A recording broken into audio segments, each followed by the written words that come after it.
Hi, my name is John, and this is my humble and mostly empty YouTube channel. I'm making good progress on the videos for my Old Testament study, which are set to release in December. I've edited about 15 so far. I have at least that many more in the pipeline, so I'm excited about that.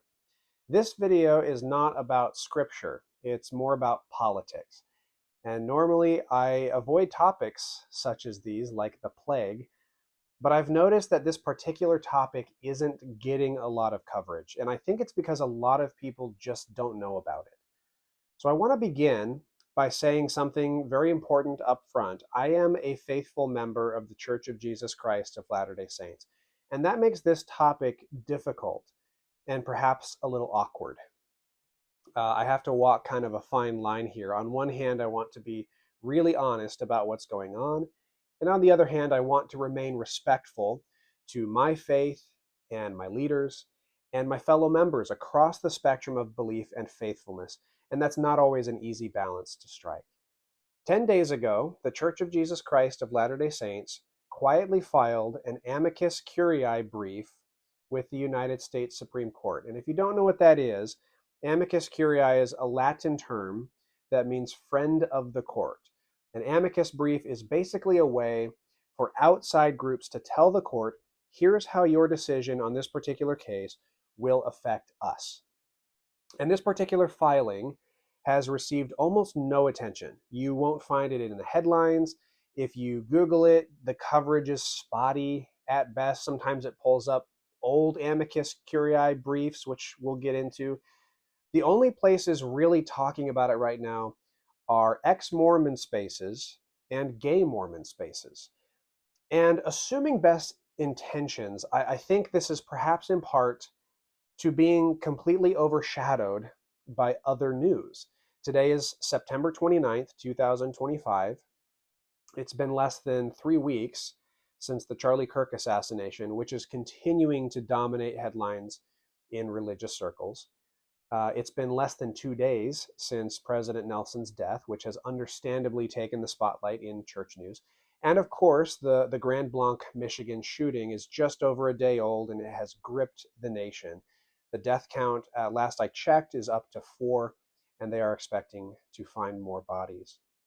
Not to mention, the Latter-day Saints are looking ahead to General Conference this upcoming weekend. So it's just been a busy time for the news if you're a member of the church. And I want to be clear that those things are important and newsworthy. And my heart goes out to Charlie Kirk's 2 young children who will grow up without a father. My heart goes out to the family and close personal friends of Russell M. Nelson, who are understandably and undoubtedly grieving and mourning his passing. And my heart goes out to the victims and families of the Grand Blanc church shooting. And I hope that community can come together to find some modicum of peace in the wake of this horrific act of violence. That being said, I believe that this brief matters a lot, and it's just untimely. But I think items like this brief could shape the future of the church in ways that are dramatic and long-lasting. So today I want to talk about it, especially for those who don't have the time or the desire to dig through a 24-page legal document and decode what it's really saying. Because just being honest, the language in these briefs is often written to be deliberately fuzzy and ambiguous. And my goal is to just break it down as simply as I can and explain why it matters, not just to lawyers and to courts, but to us as members of the church and to our families and to the way that we live our religion here in the United States. I'm providing the link to this Supreme Court document in the description of the video, or you can simply look up LDS Supreme Court Brief, September 19th, 2025. And it's the link for supremecourt.org, or supremecourt.gov, entitled 24-38, 24-43. And those are the 2 cases that pertain to this brief. This brief was filed on September 19th, 2025. It comes from a coalition of major faith groups. First and foremost, the Church of Jesus Christ of Latter-day Saints, and then you have the National Association of Evangelicals, the Ethics and Religious Liberty Commission of the Southern Baptist Convention, the Coalition for Jewish Values, and the Jewish Coalition for Religious Liberty. Together, they filed as Amici Curiae, or Friends of the Court, supporting the petitioners in this case. The main argument is that transgender status should not be recognized as a protected constitutional category because they believe doing so would threaten religious freedom. This is specifically tied to two Supreme Court cases regarding transgender sports and education, one of which is set to be heard in the 2025 to 2026 Supreme Court term. So that is coming up. The first 6 pages are essentially front matter. It's got the cover page, the table of contents, and a list of authorities. And they include the cases cited as well as the federal and state statutes and regulations referenced in the brief.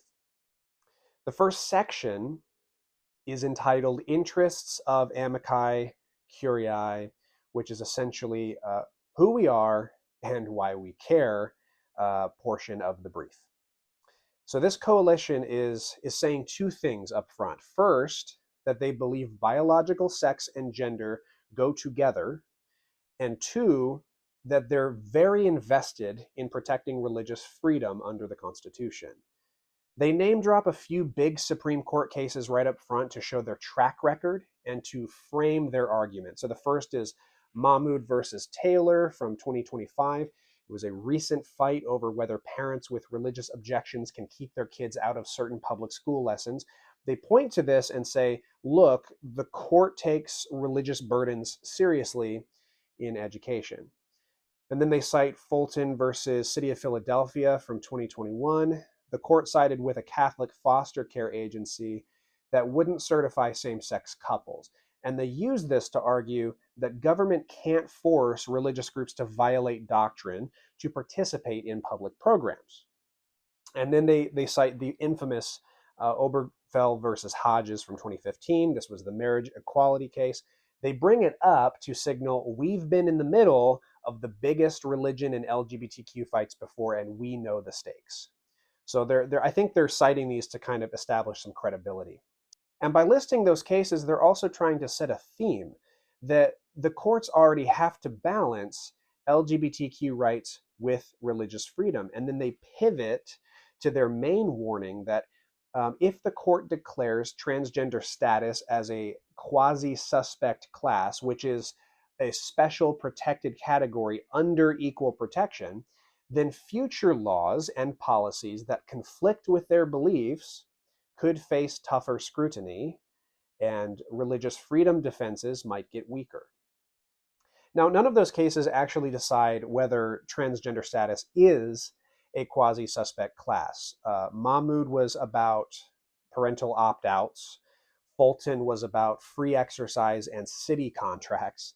And Obergefell recognized a right to same-sex marriage without resolving this specific classification question. So the citations are more about signaling experience and pattern than providing a direct legal answer here. So the first section simply says, look, we're major faith groups. We've fought these battles before, and we think elevating transgender status to a special constitutional category would put religious freedom in jeopardy. That's the sum of the opening statement. And then comes the summary of argument. So they start by saying, even small, ordinary facts can raise really big constitutional questions. And they drop some famous cases to prove that point.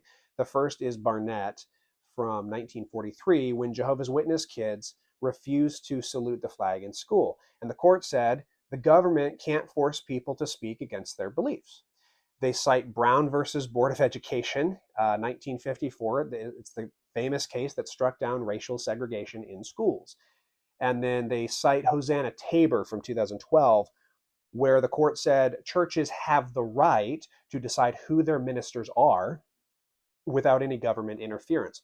So by citing those, they're basically saying, look, everyday disputes can lead to big constitutional rulings. Therefore, sports disputes about transgender athletes could be just as big. From there, they argue transgender status should not get special constitutional protection like race or gender do. And they lean on another case, Ling versus Castillo from 1986, which laid out how the court decides which groups deserve that kind of protection. Their claim is that transgender people don't meet the test. Now, here's where their concern kicks in. They warn that if transgender status is elevated, it could shatter religious freedom protections. This is apparently because courts would suddenly have to balance two heavyweight rights. So you have religious liberty on one side and then transgender equality on the other side.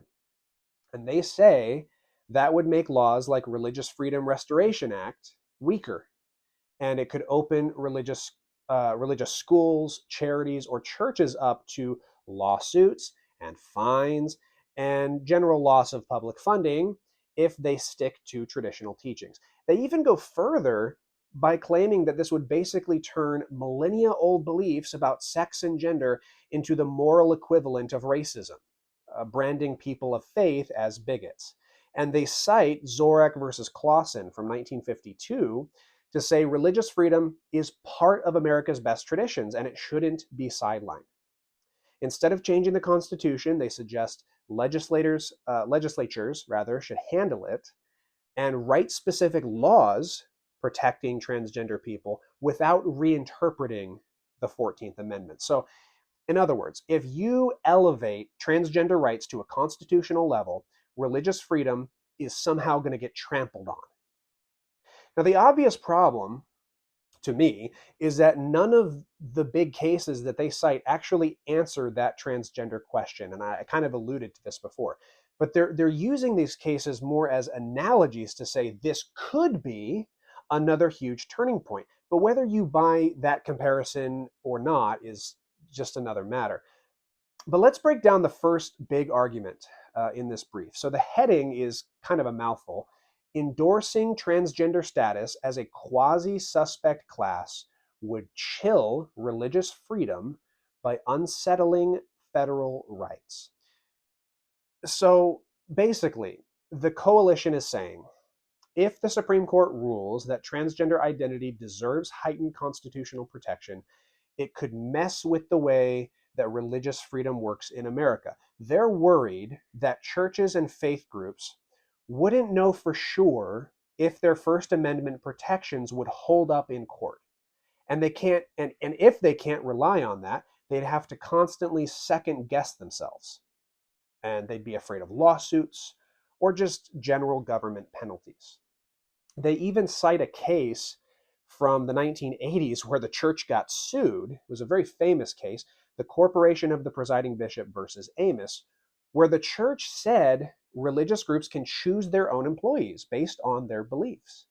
And Justice Brennan's opinion in that case is used here as a warning. If you change the rules, religious freedom gets weaker, not stronger. And the brief literally says that if transgender individuals are given a protected status under equal rights, then, quote, religious freedom would be less free, end quote. Now, section 1 is broken down into 3 points, A, B, and C. And each one tries to show in a different way how recognizing transgender status as a protected class could create legal headaches for faith groups. So I want to walk through them one at a time and just zoom in on each one. So section 1A focuses on religious employment. The big claim here is that if the court makes transgender status a protected class, the rules around hiring and firing in religious organizations are going to get murky somehow. The brief points out that churches aren't like regular businesses. They don't just need employees to do tasks, they need them to live and represent their faith. So the question is, can a church still make decisions about staff based on religious standards without being sued for discrimination? Now, the lawyers bring up Bostock versus Clayton Bostock versus Clayton County from 2020. And that case said you can't fire someone just for being gay or transgender. But the court left some wiggle room.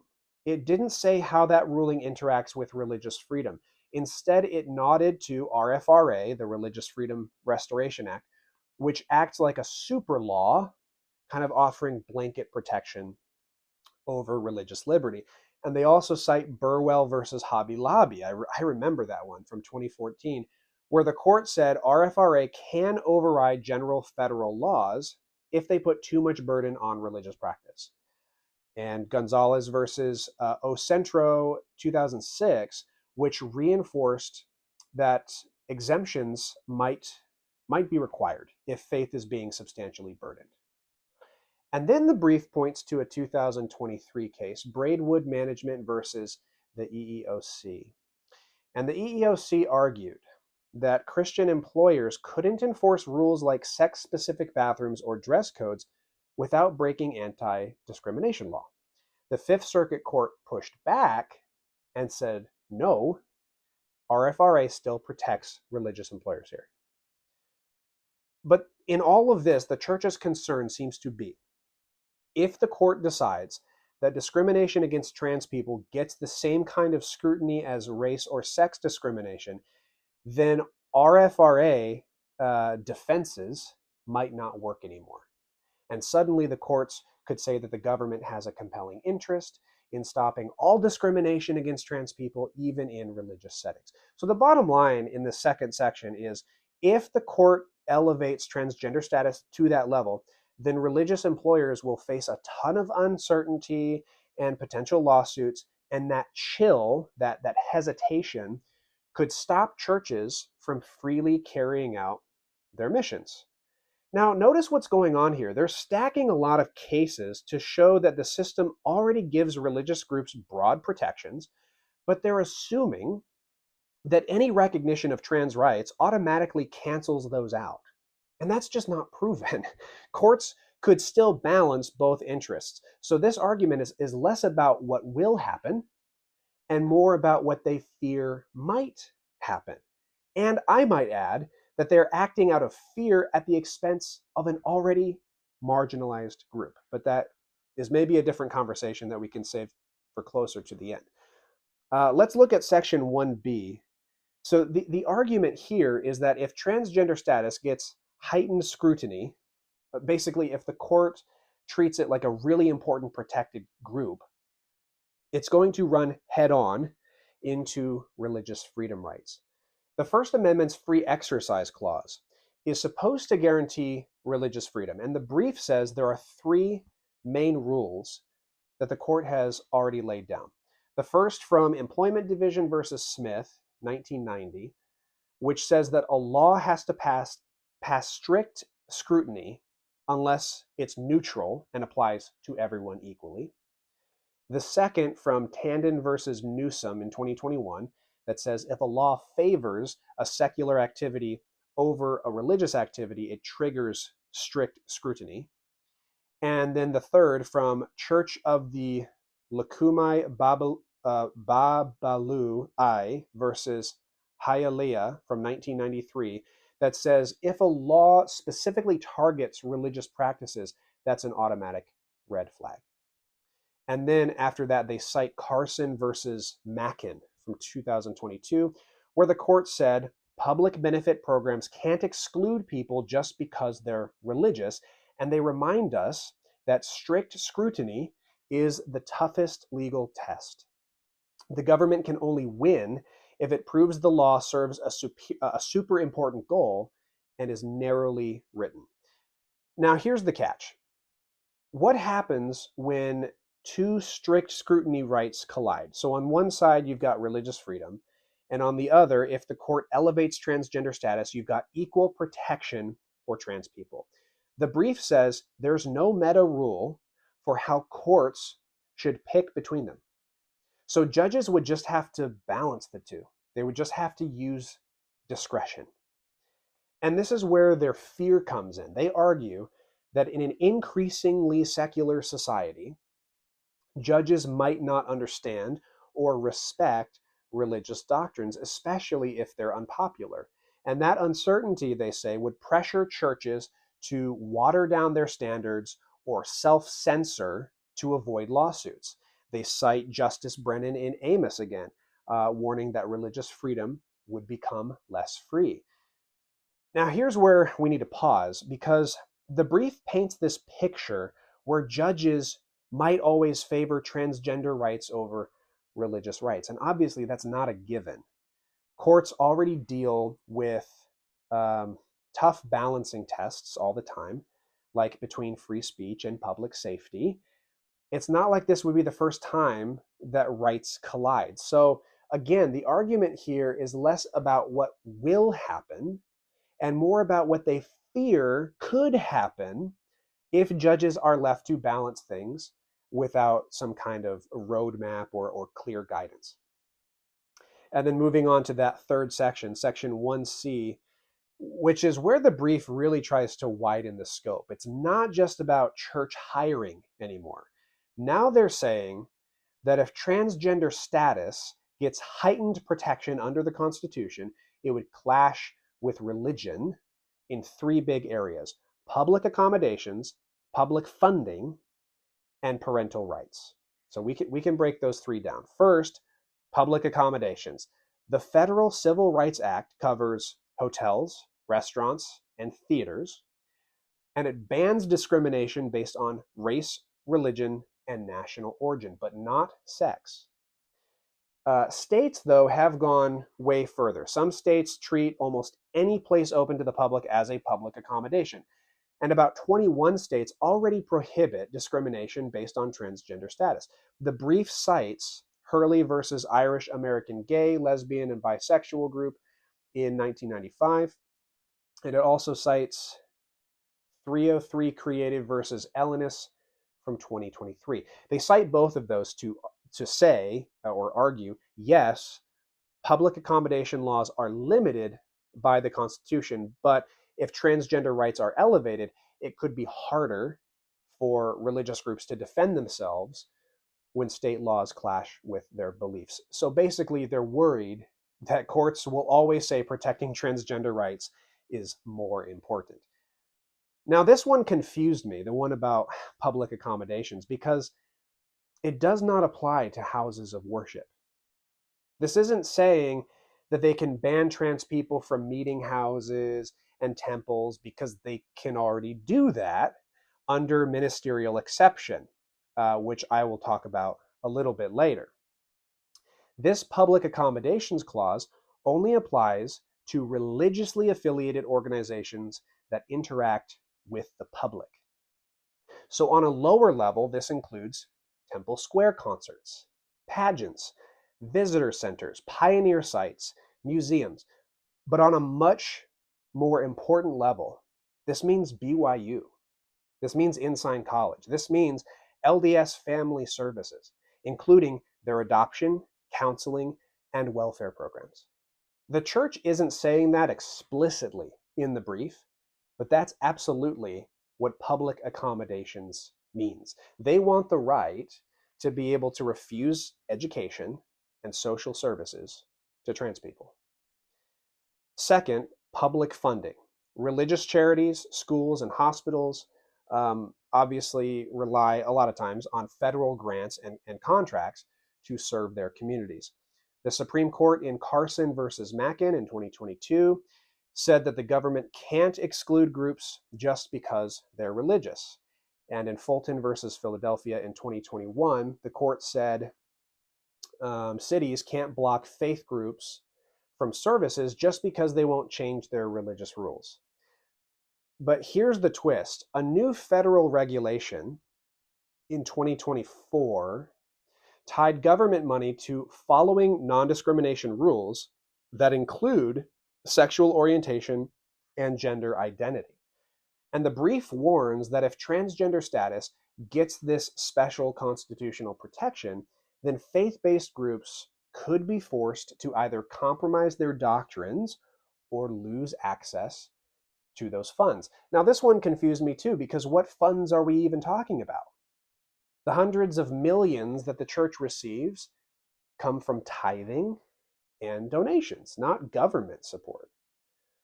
The clause here, I think, is really about blocking trans individuals from accessing federal financial aid at BYU. And that's things like Pell Grants and research grants, not just student loans. Also, historically, LDS Family Services has partnered with certain state systems. And while this looks like just another attempt to limit education and social services for trans folks, I will also point out that it seems to be guarding against a scenario where courts might force the church to follow non-discrimination rules if it partners with government-funded programs. This would include the church's humanitarian aid arm and working with faith-based non-government organizations. This would include when the church has partnered with the United Nations Children's Fund on vaccinations. This would include the church's partnership with refugee settlement agencies, all of which rely heavily on federal dollars. So under this clause, the church could legally refuse any of the above services to individuals who identify as transgender. And then the third one here, parental rights. This is probably the most emotionally charged part. The brief points to Bates versus Paxerecht in 2025, where Oregon required foster and adoptive parents to promise that they would affirm a child's future gender identity. Jessica Bates, a Christian widow, refused, and the Ninth Circuit ruled in her favor, stating that the state's rules violated her religious freedom. Now, the brief says, great, what happens if transgender rights get elevated? Does that decision flip the other way? And they also bring up school policies that let teachers hide a child's gender transition from their parents. The court in Mahmoud versus Taylor in 2025 said that parents' religious rights extend into the classroom.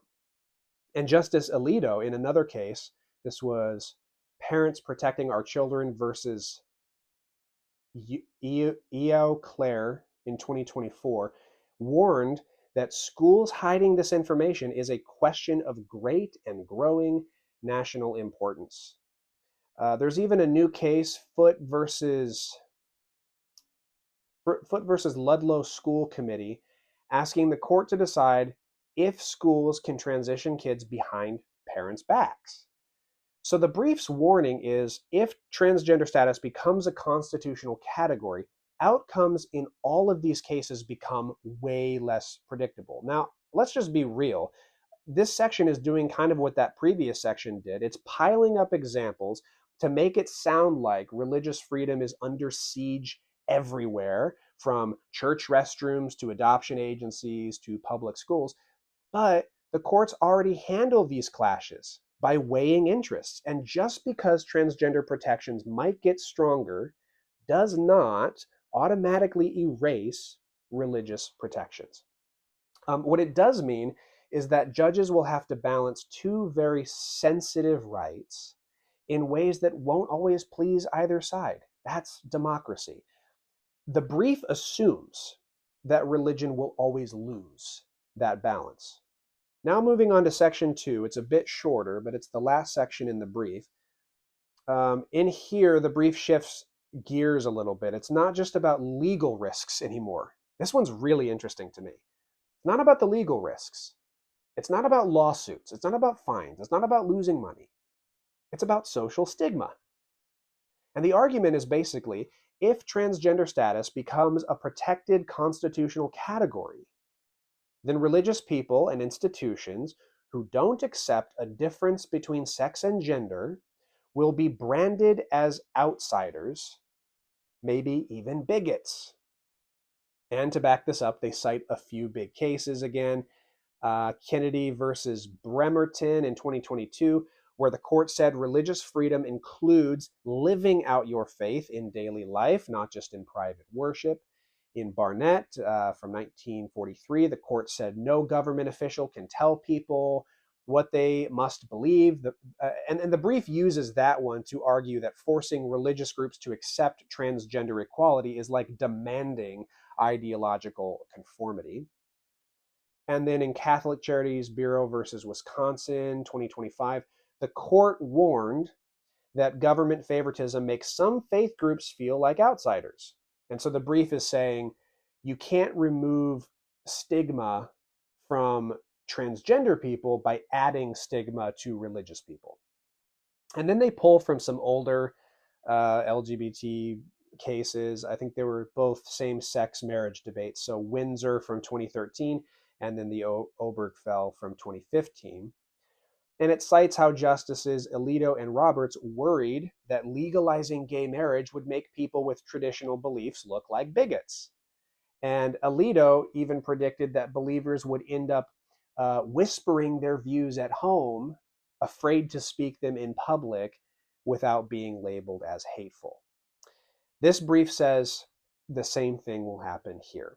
If transgender equality is elevated, people who believe sex and gender are the same, as many religious communities do, will be treated as if they're no different from racists.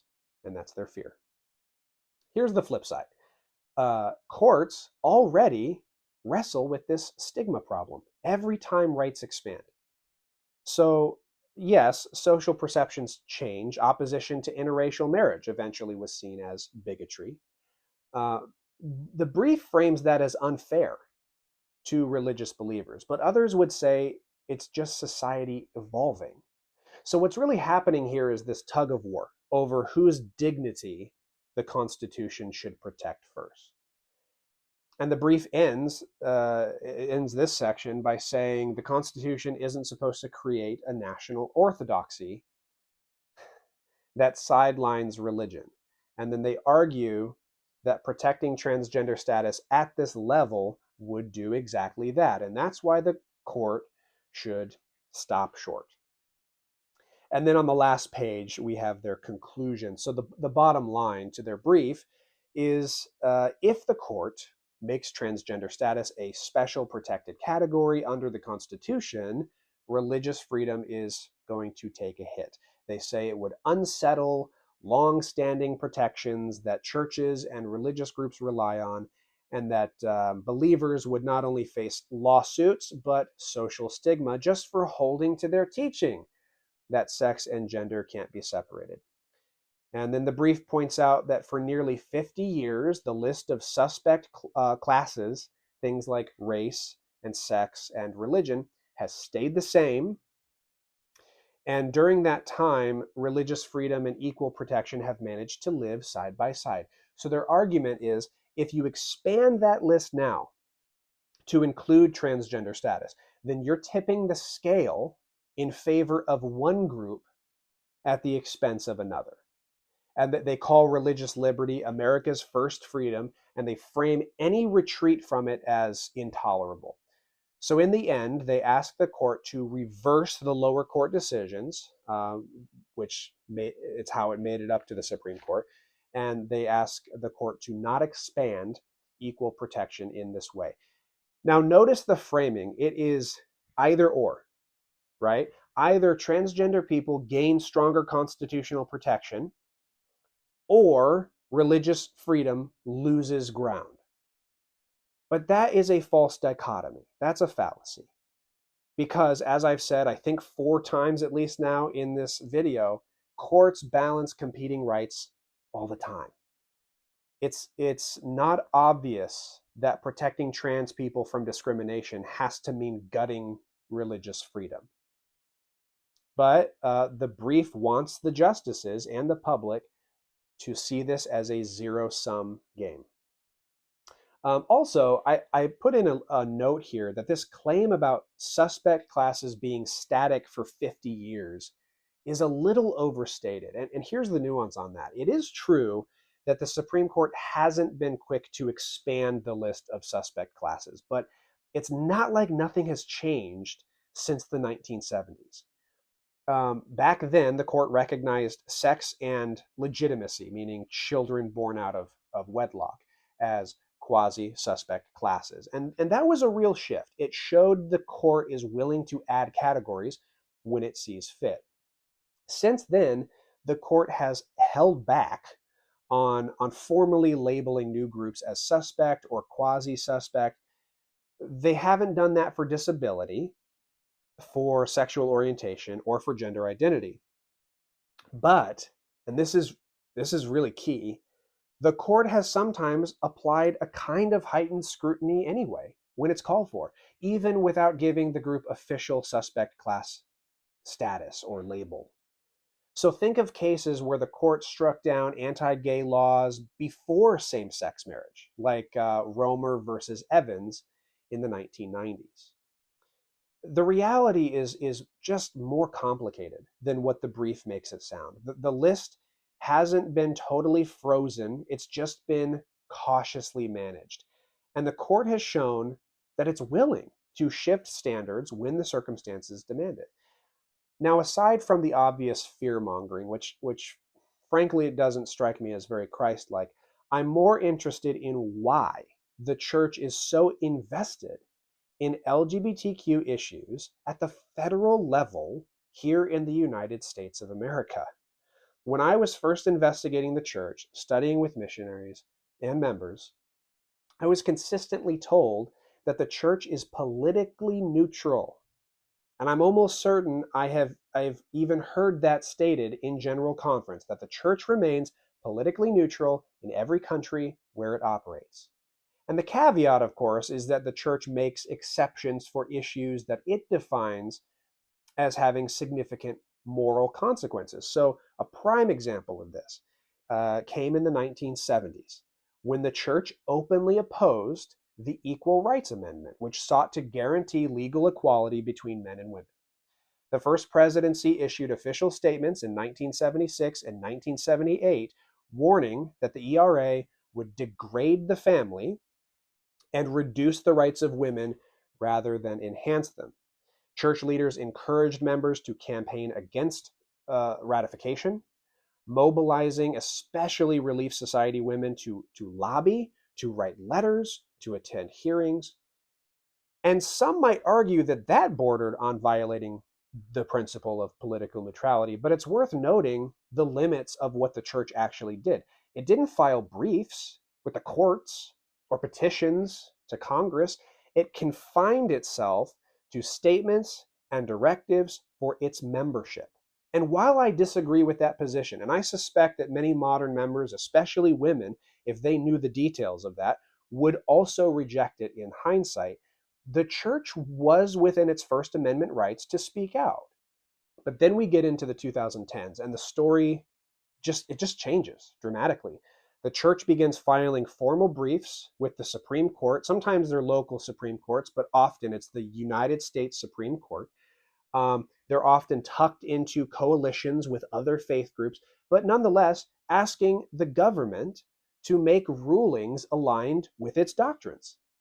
Since 2014, there's been an average of roughly one filing per year.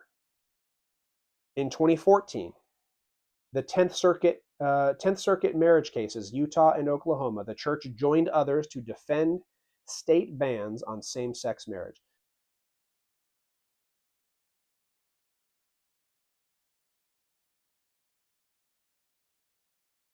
In 2015, U.S. Supreme Court, Obergefell versus Hodges, the church joined a broad coalition of religious organizations arguing for religious freedom protections as same-sex marriage was decided.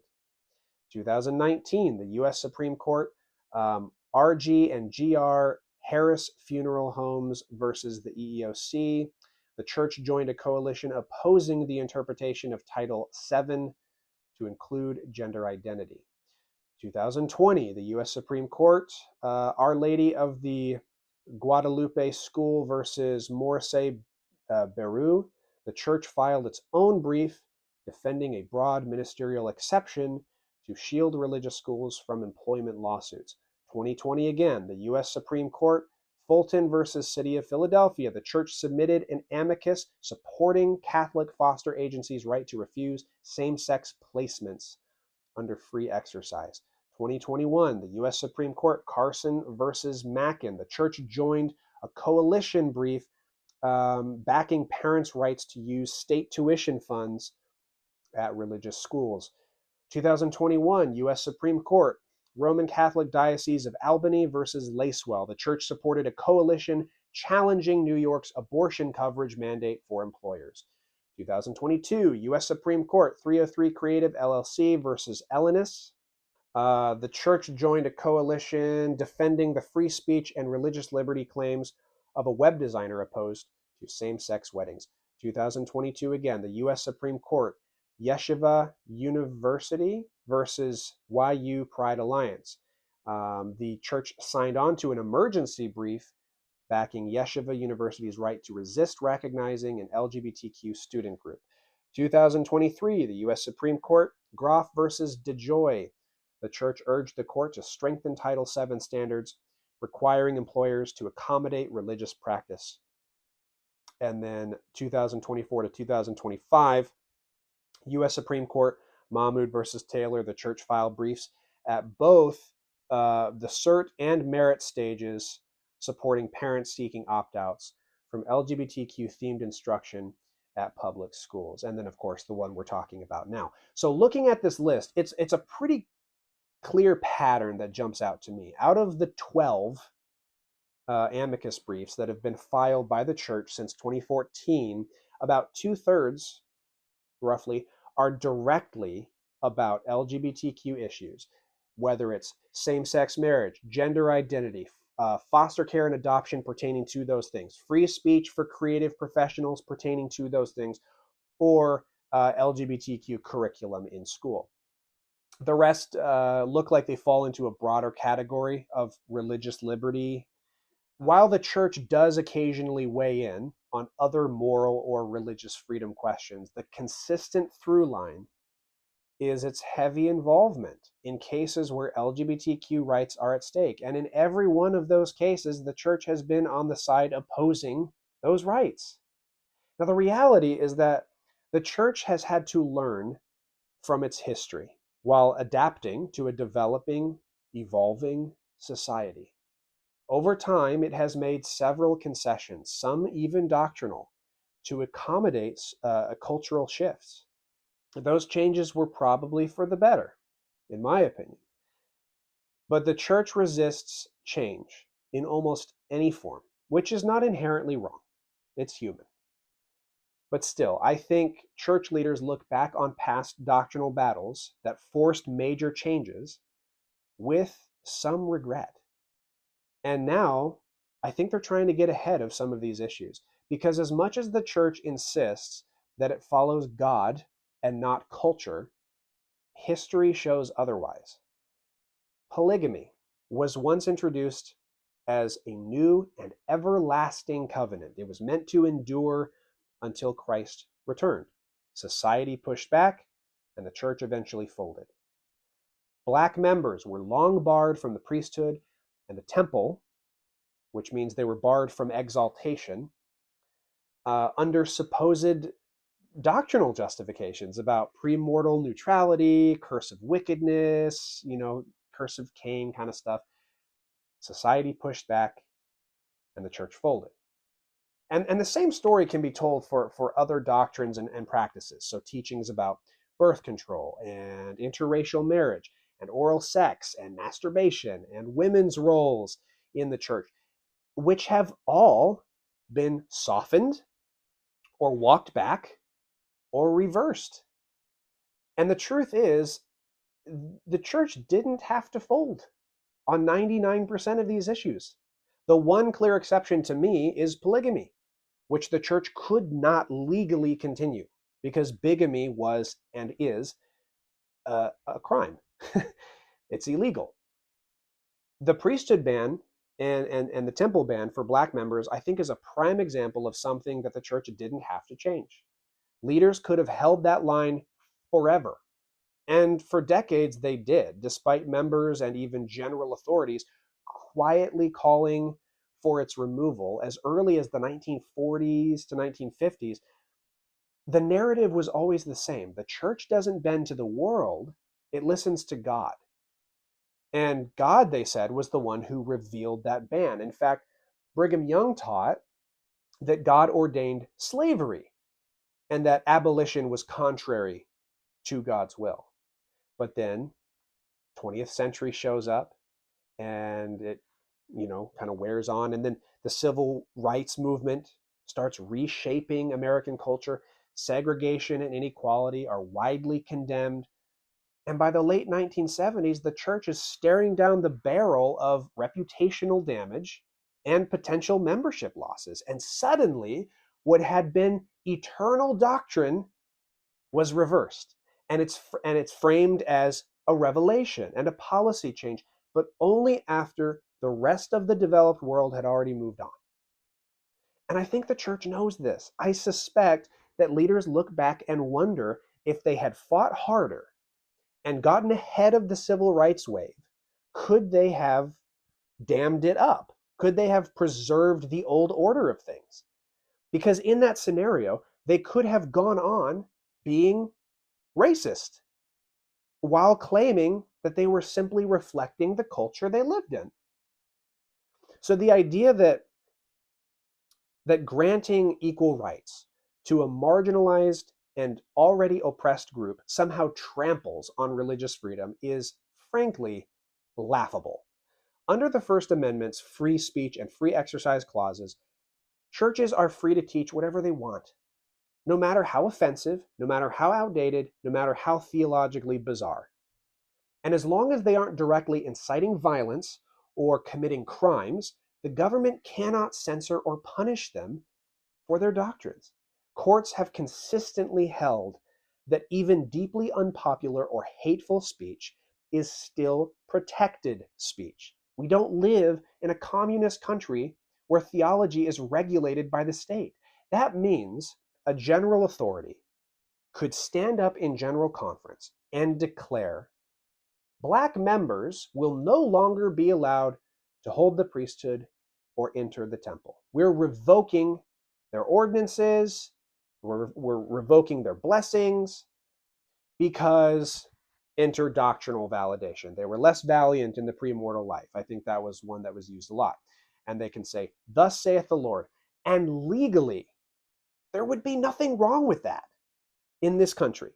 In fact, churches enjoy what's called the ministerial exception. And I referenced this earlier. This allows them to choose their clergy and their religious teachers entirely according to their doctrines. And to some degree, it allows them to choose their members, even when those choices would normally violate non-discrimination laws. So, in my mind, as long as the United States remains a democratic republic, the government can't intervene. But there are real social and reputational consequences. Many denominations have abandoned past teachings precisely because of public pressure and moral reassessment. And those that don't usually don't fare well. Membership drops. The internet ridicules them, and they become pariahs. Take the Westboro Baptist Church. Their entire ministry revolves around protesting soldiers' funerals, protesting gay pride, waving around signs that say God hates fags and God loves dead soldiers. And their numbers are tiny, and their building is fenced off, and you can only visit them if you contact them beforehand and they let you in to their gated community. It's a hostile environment for worship, and it's entirely of their own making. And to what little credit I can offer them, at least they're consistent. They won't bend on their beliefs because culture tells them to, and that is their legal right. But they're also rightfully considered and recognized as a hate group. So the challenge for the Church of Jesus Christ of Latter-day Saints is that it wants to have its cake and eat it too. It wants to champion these conservative traditional values while existing in an increasingly modern, semi-progressive society. And it doesn't really want to make space for the other, the thing that Christ modeled. But it doesn't want to be criticized or condemned or lumped in with the hate groups. And that's a tough balancing act. And to be fair, I don't envy the leadership of the church because no matter what path they choose, someone's going to feel betrayed and someone's going to feel offended. But this blatant involvement in petitioning the Supreme Court feels odd.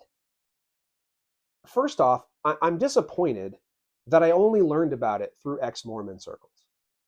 The church claims to be politically neutral and that it will warn membership when there's something important in society that we need to pay attention to. You know, watchmen on the tower kind of stuff. If that's true, I should have heard about this in my ward. I should have heard about this from my stake.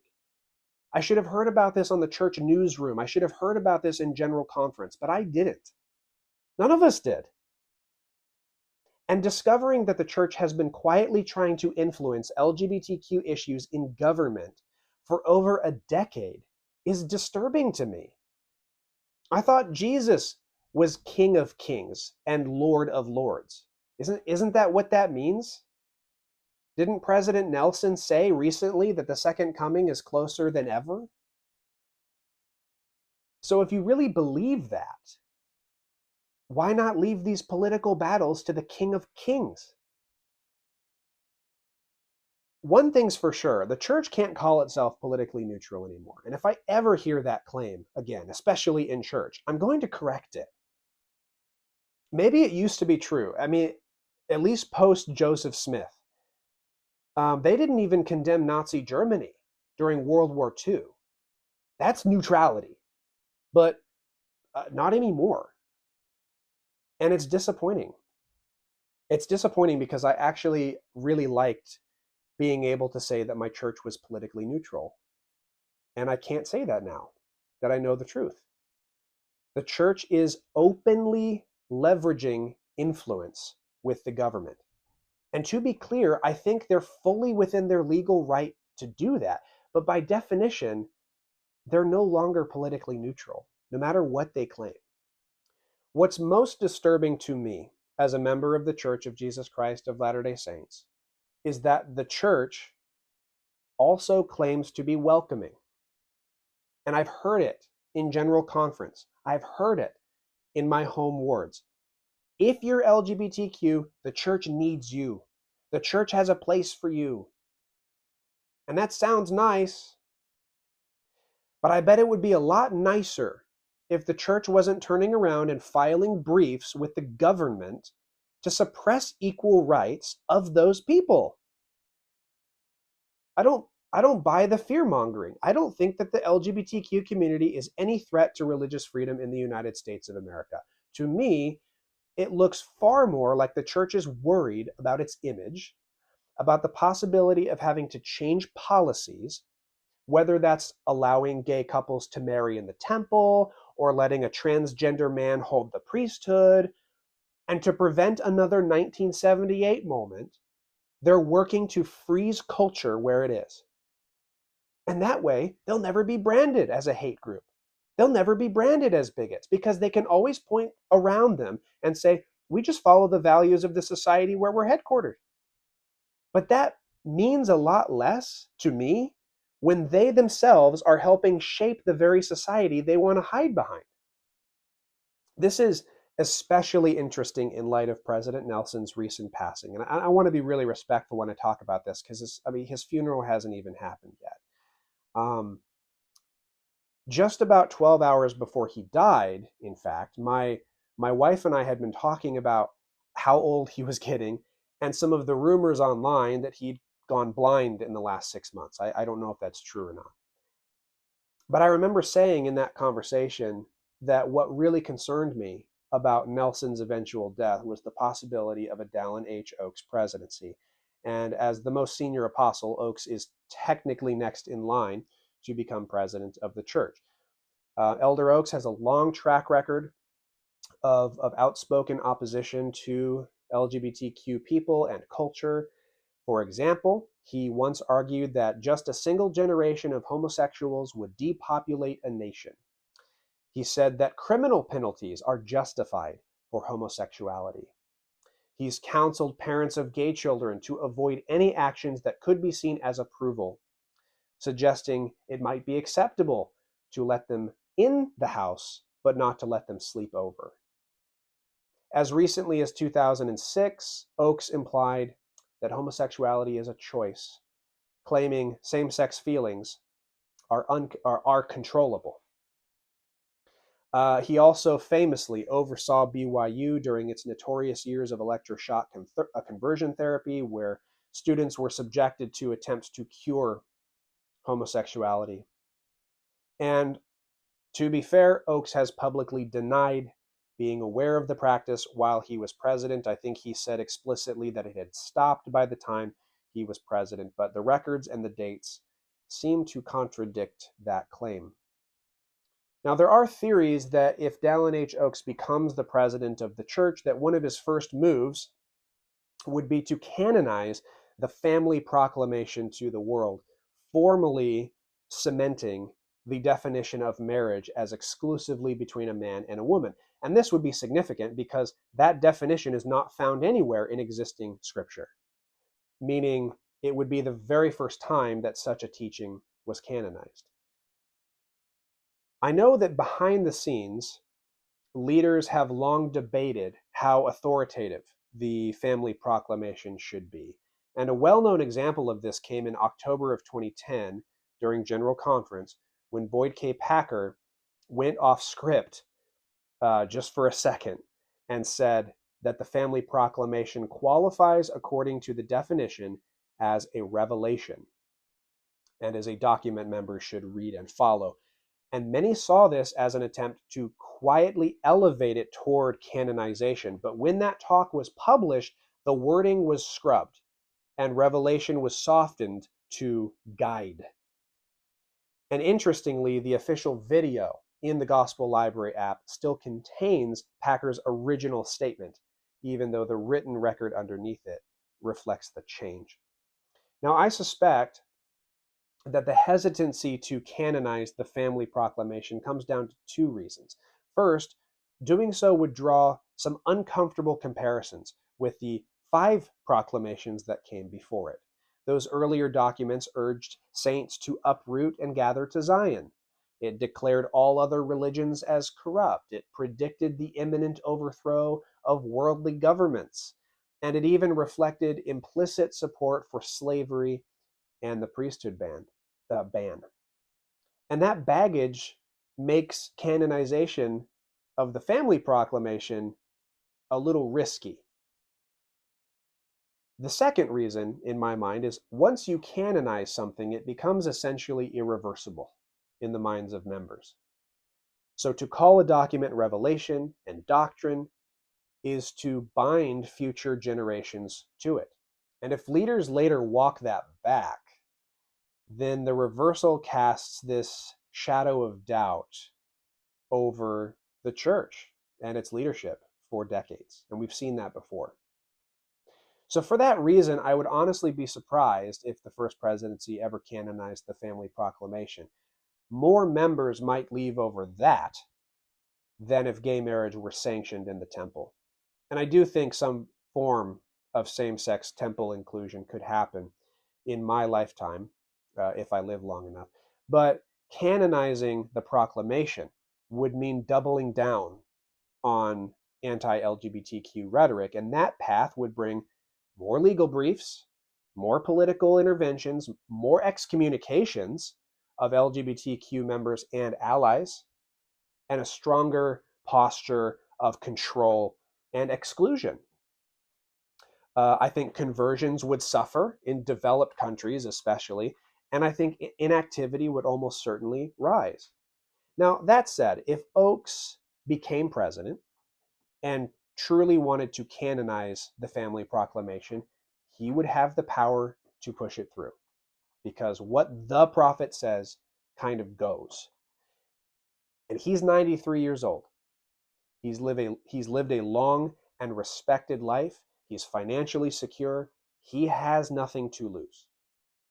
I see a lot of people panicking about that, or just about Oakes potentially becoming the next president of the church. But I think we should keep this into perspective, because in my mind, Elder Oakes, or would-be President Oakes, is just the tip of the iceberg. We still have Jeffrey R. Holland, who famously called for musket fire, interpret that how you will, to defend heterosexual marriage. David A. Bednar has said in a BYU speech that there are no homosexual members of the church in terms of eternal identity. He compared it to being born with a disability. And the implication is that in the afterlife, that God may erase same-sex attraction. And that kind of rhetoric has been directly tied to real-world suicides. D. Todd Christofferson publicly defended the 2015 policy of exclusion that barred baptism for the children of same-sex couples and labeled their parents as apostates. And many other apostles currently have, in one way or another, echoed this refrain of defending the family and affirming that same-sex marriage is contrary to God's plan. So it's not as though a President Oaks would single-handedly change the trajectory forever. The line of succession is already filled with men who have already made similar statements. And in some ways, I'd be just as concerned, maybe even more concerned, if Oaks were skipped over and the presidency went to someone younger, someone who could serve for 3 or 4 decades, like an Elder Suarez or an Elder Kieran. And remember that the average tenure of an LDS president since the early 20th century is about a decade. I should also be clear that these legal briefs aren't coming directly from the president. This most recent one was filed when Russell M. Nelson was effectively on his deathbed. He almost certainly didn't draft it. I don't even know if he knew it existed. These briefs come from the church's legal team, Curtin McConkie, and they're filed in the name of the Church of Jesus Christ of Latter-day Saints. And that is really significant to me. It's not the president. It's not the first presidency. It's not the quorum of the 12. It's the church. That means me. That means you, if you're a member. It means you too. And we weren't even given the courtesy of being told this was happening. And that silence is going to continue until leadership finally decides to drop the culture war, whether it's out of fear of losing members and tithing and reputation, or simply when U.S. society eventually shifts enough to match their comfort level. In reality, I don't think that this, meaning this brief and the contents of this brief, reflect the priorities of most members. If you were to take a poll and ask people to triage the concerns that the church should be tackling, homelessness, hunger, disease, poverty, gun violence, foster care, elder care, veteran care, and if you slip in suppress LGBTQ into that list, I honestly doubt it would crack the top 5. And if it did, then I have truly overestimated the purpose and the spirit of this church. And let me be really honest too, the church has the money and resources to tackle all those things I listed. We often excuse the past by saying things like polygamy or the priesthood ban. It was a different time. And that's just how things were. And that's not really true. Even back then, many people protested. Many members knew it was wrong. And so today, in 2025, I want to stand up as a member of this church and say very clearly, this is wrong. And the church has the right to be wrong. To paraphrase the words of LDS apologist Jim Bennett, the word sustain implies an inherent weakness. If you sustain a church leader, you are holding them up despite their weaknesses and flaws. And to that extent, I sustain the church and its leadership as they fumble through this thing. But if the church continues to dam up the cultural tide just to preserve its traditional conservative positions, it won't be us who ultimately answer for it. It will be our kids, it will be our grandkids, and generations to come. And these choices could leave scars that stretch into the future. Decisions being made now could carry the potential to drive away people who haven't even been born yet.